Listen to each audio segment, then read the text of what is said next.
அறியும். தைப்பூசத்தை பற்றி பேசிக்கிட்டே இருக்கிறேன்.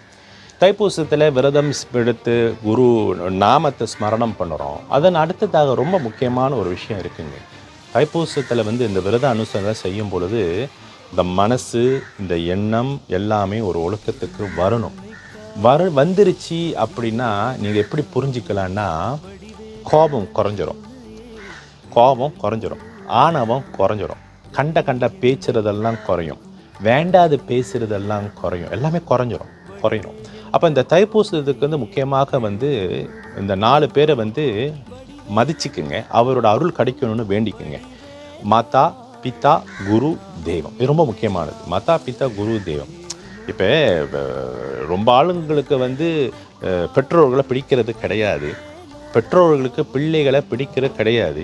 அது ஏன்னா அவங்க செய்த சில தவறுகள் இருக்கலாம். அது ஒரு பக்கம் இருக்கட்டும், அதை பற்றி நம்ம ஆராய்ச்சி பண்ண பேச வேண்டாம். இந்த 4 பேர், ஏன்னா நம்ம வேதம் சொல்கிறது ஓம் மாத்ரு தேவோ பவா, ஓம் பித்ரு தேவோ பவா, ஓம் ஆச்சாரிய தேவோ பவா, ஓம் அதித்ய தேவோ பவா அப்படின்னு சொல்லுகிறது. அப்படின்னா என்ன, எத்தனையோ ஜம்மங்கள் எடுத்திருக்கோம், எத்தனையோ ஜம்மத்தை நம்ம எடுத்திருக்கோம். நம்ம அம்மா அப்பாவுக்கு, நம்மளோட குருமார்களுக்கு, உலகத்துக்கு பொதுவாக இருக்கக்கூடிய அந்த கடவுளுக்கு ஏதாவது ஒரு தப்பு, ஏதாவது ஒரு பாவம் நம்ம செஞ்சுருக்கல்லவா, அவர்கிட்ட ஆசீர்வாதத்தை நம்ம வாங்கணும். அதுதான் சொல்கிறேன், வேற ஒன்றும் கிடையாது. அதுக்கப்புறம் அது சொல்லிக்கிட்டு இந்த தைப்பூச விரதத்தை நீங்கள் அனுஷ்டானம் பண்ணும் பொழுது என்ன நடக்கும் தெரியுதுங்களா? தேவையில்லாத பேச்சு வராது, தேவையில்லாத சண்டை வராது, போராமை வராது. ஏன்னா தைப்பூசம்னு சொல்லும் பொழுதுங்க, இது முழுக்க பக்தி. போராமலை பூஜை செய்கிறது, அதாவது ஆணவத்தில் பூஜை செய்கிறது, ஆத்திரத்தில் பூஜை செய்கிறது, இப்படி போட்டிக்கு பூஜை செய்கிறது, போட்டிக்கு விரதம் நடக்கிறது, இதெல்லாம் வரக்கூடாது. இதெல்லாம் வரும் பொழுது என்ன நடக்கும்? தைப்பூச விரதம் எடுத்து பிரயோஜனம் இல்லாமல் போகும். நம்மவா ரொம்ப ஆளுங்க அப்படி தானே வருது, ஒரு போட்டி, ஒரு போராமை, இப்படி இதெல்லாம் இல்லாமல் இருக்கிறதுக்கு தானே விரதம். அப்போ அந்த விரதம் நீங்கள் கடைப்பிடிக்கும் பொழுது என்ன நடக்கும்? வேண்டாத எண்ணங்கள் வராது.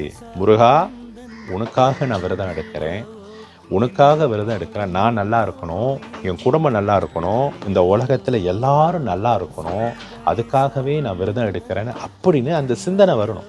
அப்போ எப்படி இந்த எண்ணங்கள் மாறணும். இந்த எண்ணங்கள் இப்படி மாறிடுச்சுன்னா என்ன அர்த்தம்? நீங்கள் சரியாக அந்த விரதத்தை எடுக்கிறீங்கன்னு அர்த்தம். இது ஒன்றே புரிஞ்சுக்குங்க. அதனால் தைப்பூச விரதம் எடுத்து இந்த ஒழுக்கத்தை சரிப்படுத்தணும். இந்த 4 பேரை மதிச்சுக்குங்க. 4 பேரை முக்கியம் மதிச்சே ஆகணும். உங்கள் குரு கிட்ட சரணாகதி அடையும். குரு தான் ரொம்ப முக்கியம். பாருங்கள், நல்லா முக்கியம். குரு தான் ரொம்ப முக்கியமானது. குரு நாமந்தான். குருவை ஜடமாக பிடிச்சிக்கிட்டு இந்த விரதத்தை அனுஷ்டானம் பண்ணும் பொழுது நிச்சயமாக நிறைய நல்ல விஷயங்கள் நீங்கள் பார்க்க முடியும். அறியும்.